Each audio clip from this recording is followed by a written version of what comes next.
کیا آپ جانتے ہیں کہ عراق میں پیدا ہونے والے صلاح الدین ایوبی نے ہی بیت المقدس کو فتح کیا تھا؟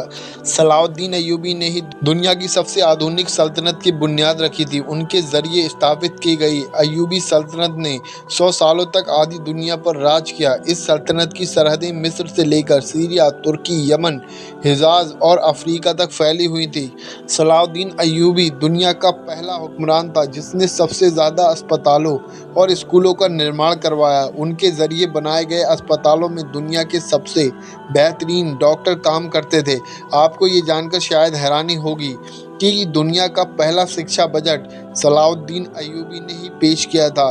انہوں نے چھاتروں کے رہنے کے لیے ہاسٹل اور کینٹین بنانے کی جس پرمپرا کی شروعات کی اسے آج پوری دنیا میں استعمال کیا جاتا ہے۔ صلاح الدین ایوبی نے کبھی جنتا کا پیسہ خود پر خرچ نہیں کیا، یہاں تک کہ انہوں نے اپنی زندگی میں کبھی ریشمی کپڑے تک نہیں پہنے۔ اتنی بڑی سلطنت کا مالک ہونے کے باوجود سلطان صلاح الدین ایوبی نے اپنی پوری زندگی ایک ٹینٹ میں گزار دی۔ سلطان صلاح الدین ایوبی کو اتہاس کا سب سے نیائے پریہ بادشاہ کہا جاتا ہے۔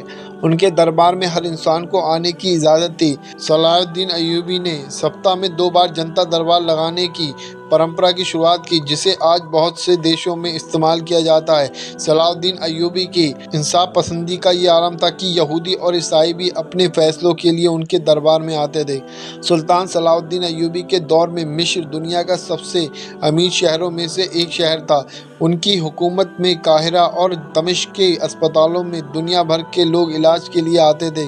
دنیا کے مشہور ویگیانک ایڈلارڈ نے سائنس کی شکشا مصر اور سیریا میں ہی حاصل کی تھی۔ آپ کو یہ جان کر شاید حیرانی ہوگی کہ صلاح الدین ایوبی کے ذریعے استھاپت کی گئی سلطنت ایوبیہ میں ہی آنکھوں کے علاج پر سب سے بڑی ریسرچ کی گئی۔ موتیا بند کا سب سے بہترین علاج مصر میں ہی کھوجا گیا تھا۔ صلاح الدین ایوبی کی سلطنت میں رہنے والے ابن الویتار نے 300 سے ادھک دواؤں کی کھوج کی۔ اس کی لکھی کتاب المغنی اور کتاب الجامی کو 17ویں صدی عیسوی تک آکسفورڈ یونیورسٹی میں پڑھایا جاتا رہا۔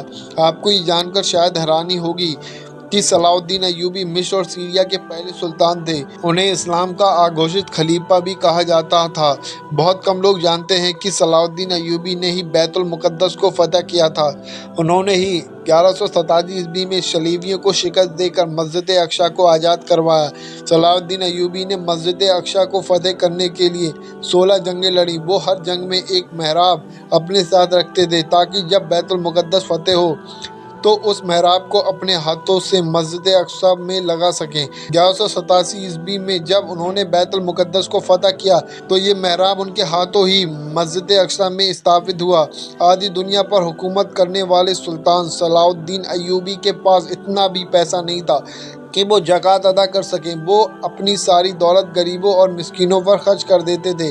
یہی وجہ ہے کہ صلاح الدین ایوبی کبھی حج نہیں کر سکے، کیونکہ اسلام میں اپنے خود کے پیسے سے ہی حج کیا جا سکتا ہے۔ صلاح الدین ایوبی نے دنیا کی سب سے خطرناک جنگیں لڑیں۔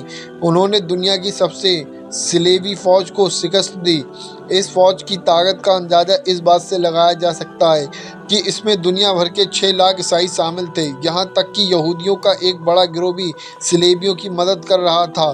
صلاح الدین ایوبی شروعاتی دنوں میں نور الدین جنگی کے فوجی کمانڈر تھے، لیکن 1164 میں انہوں نے جب مصر کو فتح کیا تو نور الدین جنگی نے انہیں مصر کا شاشک بنا دیا اور پھر صلاح الدین ایوبی کی سلطنت کا دائرہ پھیلتا ہی چلا گیا، یہاں تک کہ سعودی سے لے کر عراق، شام، سوڈان، ترکی اور افریقہ کا پورا علاقہ صلاح الدین ایوبی کے قبضے میں آ گیا۔ سلطان صلاح الدین ایوبی نے صلیبیوں سے لگاتار 12 سال تک جنگ لڑی۔ انہوں نے جنگ حطین میں اپنے 12,000 سپاہیوں کی مدد سے صلیبیوں کے 63,000 لشکر کو خاک میں ملا دیا۔